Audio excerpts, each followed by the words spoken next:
Eu vou começar esse vídeo aqui que eu sei que você tá muito ansioso pra ver e já tá feliz com a notícia aí do título, da thumb, com um trechinho do meu vídeo de ontem, beleza? Trechinho do vídeo de ontem. Ouve aí.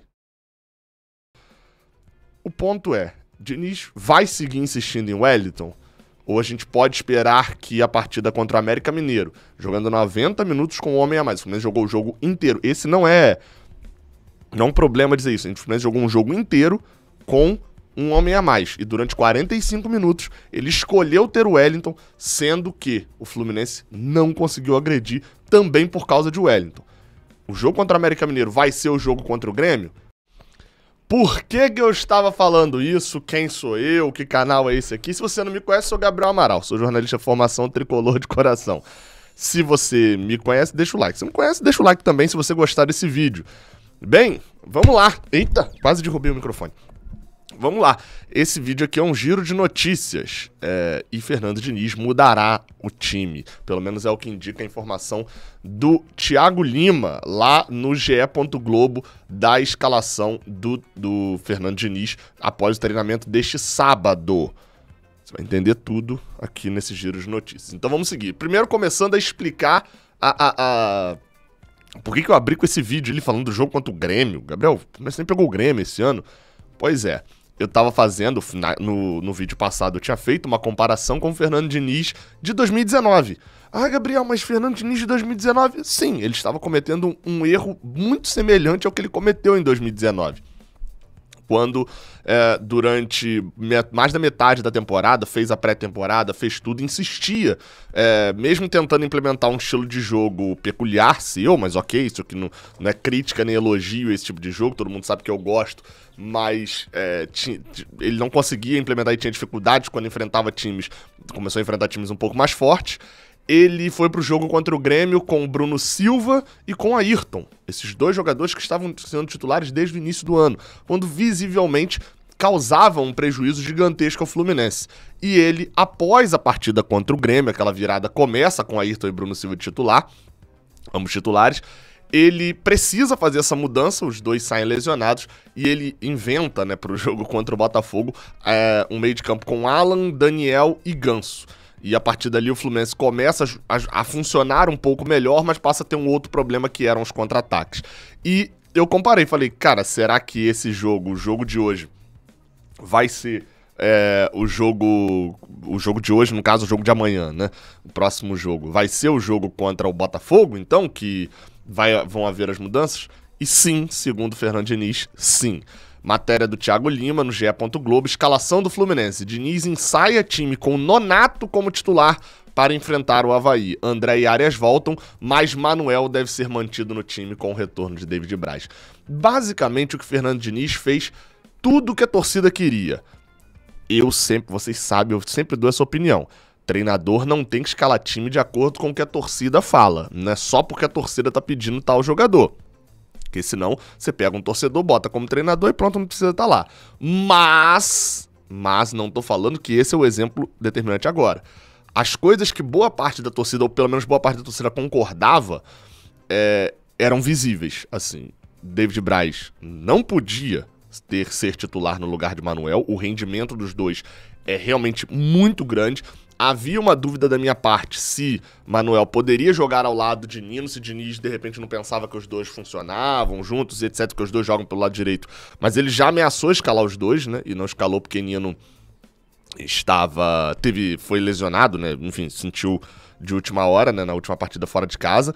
E aí, assim, na última partida fora de casa não, na última partida fora de casa contra o América Mineiro. No jogo anterior, acho que era contra o Juventude, que ele chega a viajar, mas não, né? E aí, qual que é a questão ali principal? Tinha essa questão de David Braz e de Manuel, e tinha a certeza do time de que o Wellington não deveria ser titular. O Wellington é um jogador que ele tem muita dificuldade de implementar um bom futebol, e com o Fernando Diniz, que exige um futebol de grande movimentação, de uma chegada maior de todos os jogadores ao campo de ataque, e de uma recomposição em velocidade, ele não se enquadrava nesses esquemas. Então ficava pior ainda. É aquele negócio, você tem um centroavante altão e lento, é ruim? Sim. E fica pior ainda se você não cruzar a bola na área. É a mesma coisa de Wellington. Então isso saltava aos olhos. E o jogador do banco de reservas que vinha saltando aos olhos positivamente, mas nem tanto assim, era Nonato, né? Até pelo último jogo, acho que isso ficou um pouco mais claro, depois da entrada dele contra o América Mineiro. É óbvio, a escalação ainda tem seus poréns, né? Tem gente que, por exemplo, vai achar ruim, eu nem falei escalação, né? Perdão. Fábio, Samuel Xavier, Nino e Manuel, e na lateral esquerda, Caio Paulista. Ainda vai ter gente que vai achar ruim Caio Paulista na lateral esquerda, eu sou desses, inclusive, acho que para esse jogo, não tendo Cris Silva, talvez valesse o Pineda pensando no campo ofensivo, mas a recomposição de Pineda é muito ruim em velocidade. O Avaí vai explorar isso, essa recomposição em velocidade. E aí nisso Caio Paulista faz algum tipo de sentido. Gabriel, mas tem Marlon ainda. Marlon, segundo o próprio GE, já acabou a passagem dele pelo Fluminense, né? Aconteceu aquilo que eu avisei. Até eu nem vi notícia nenhuma, na verdade só vi a notícia, não vi comentário nenhum ainda sobre isso. Mas assim, pode esperar que vai ter gente falando: meu Deus, olha a vergonha, o jogador vai sair de graça e etc. E lá atrás o Fluminense ficou com a caneta na mão esperando para assinar a proposta que chegaria por ele, que nunca chegou. Marlon é um jogador que ou o Fluminense renovava com ele, ou ele saía de graça. Ninguém ia pagar por ele, né? Tanto que quem tá contratando é o Akaranguçu. Akaranguçu, não sei como é que se pronuncia. Da Turquia, que é o time que foi o campeão da Série B da Turquia, acabou de subir. Enfim, ele provavelmente vai tentar a liberação agora no meio do ano. Agora o Fluminense precisa, é óbvio, tem o custo de salário de Marlon? Tem. Mas o Fluminense precisa jogar duro também. Porque Marlon jogou duro o tempo inteiro de contrato dele com o Fluminense, ele jogou duro com o Fluminense. Então o Fluminense liberar ele agora no meio do ano, pra ele poder ir lá pro Akaranguçu sem ganhar nada, acho um erro grande. Tirando a parte do salário que vai ter que pagar. Mas voltando para a escalação. Não tem essa questão, tem uma discussão sobre a lateral esquerda, mas acho que é uma discussão mais leve. Até porque, sem Cris Silva, a discussão fica entre Caio Paulista e... Acabei de falar, Pineda, né? Porque Marlon, como falei, já tá de fora. No meio de campo, André, Nonato e Ganso. Alguns tricolores chegaram a pedir Iago, mas eu acho que, dadas a última partida de Nonato chamou um pouco mais a atenção.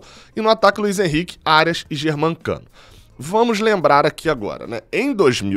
Já que Diniz repetiu um erro de 2019 e repetiu um acerto de 2019, porque essa construção de meio de campo vai lembrar um pouco o que era 19, apesar de Nonato ser um jogador que tem um poder maior de marcação, né, do que era Danielzinho, por exemplo, é um meio de campo que vai prezar muito pela construção e por rodar a bola na entrada da área. Óbvio, o André tem muito mais qualidade que Alan para poder fazer isso e muito mais poder de recuperação. Alan, ou ele fazia falta, ou ele não roubava a bola, né? Ele não era um ladrão de bolas excepcional, ele estava normalmente atrasado, tomava muito cartão amarelo, foi desenvolver isso um pouco melhor depois no Atlético Mineiro. Óbvio que o André é muito superior, óbvio que hoje o fato da gente ter Cano e não... Vou até botar Pedro de 2019 mesmo, é um diferencial também, até Johnny Gonzalez.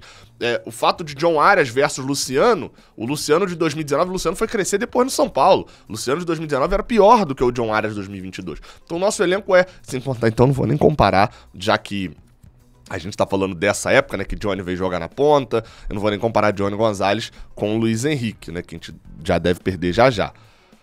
Então assim, o time escalado me agrada? Me agrada.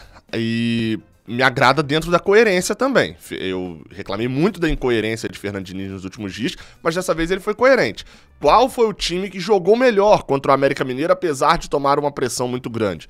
Foi um time com um meio de campo com André, Nonato e Ganso. Aquele time tinha um problema, né? Faltava construção, ele não tinha André. Então faltava construção vinda de trás, que ele botou John Kennedy lá dentro da área para tentar fazer superioridade. O Avaí vai ter 90 minutos para se defender com 11. Né, e Fernando Diniz acho que deve ter treinado contra 11 agora, né, já que da outra vez ele falou que não conseguiu, porque era muito mais fácil se defender com 10 do que atacar com 11. E ele não conseguiu nem atacar com 11, nem se defender com 10, né? Mas tendo esse tempo de treinamento agora para esse jogo contra o Avaí, pelo menos Diniz faz um pouco as pazes ali. Não faz, né? Tem que ganhar o jogo. Mas se ganhar o jogo com essa escalação, faz um pouco ali as pazes com o torcedor.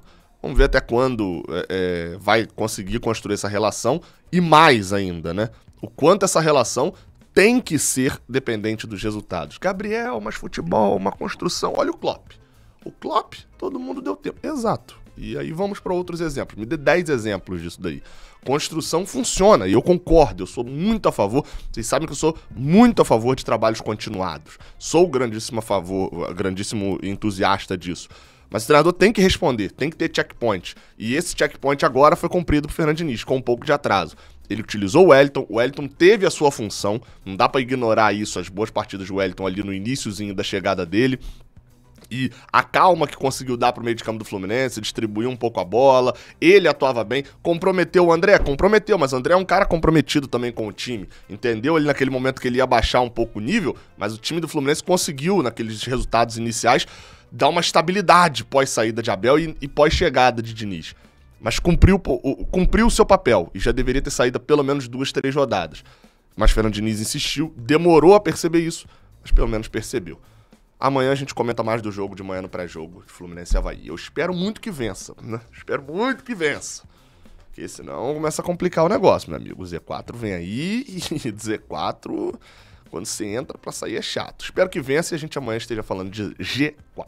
Até a próxima. Valeu.